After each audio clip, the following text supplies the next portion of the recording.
আগে তো প্রতি শুক্রবারেই বের হতাম, কিন্তু এখন আর কেন জানি বের হতে মন চায় না। দেশের যে পরিস্থিতি, এর জন্য আর কোথাও যেতে ইচ্ছা করে না। তো আজকে মেয়ে কোনোভাবেই ছাড়ছিল না, ও অনেক জেদ করছিল যাবে জন্য। তার জন্যই গিয়েছিলাম নাটোর ডিসি পার্ক। আর জায়গাটা কিন্তু ভীষণ সুন্দর।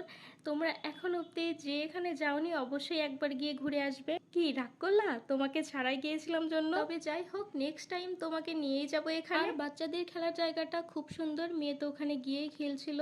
তো ওর খেলার ভিডিওগুলো আমি নিয়ে রাখলাম। আর আমার মেয়েকে যতবার দেখছিলাম ততবার আমার ছোট্ট রামিসার কথা মনে হচ্ছিল, যে ওই ছোট্ট বাচ্চাটার বয়সও 8 বছর, সেম আমার মেয়ের বয়সও 8 বছর। ভাবলে খুব কষ্ট হয়, মানুষের আচার আচরণ কেন এত পশুর মতো হয়ে গেছে বুঝতে পারি না। মেয়েরা আসলে কোথায় নিরাপদে থাকবে? তাই প্রশাসনের দৃষ্টি আকর্ষণ করে বলবো যে যত কঠোরতম আইন ব্যবস্থা নিরাপত্তা দিতে পারে, যেন আমাদের মেয়েদের রাস্তায় বের হতে কোনো ভয় কাজ না করে, মনের মধ্যে কোনো আতঙ্ক না কাজ করে, যেন আমার মেয়ের কিছু না হয়, এই একটা ভয়।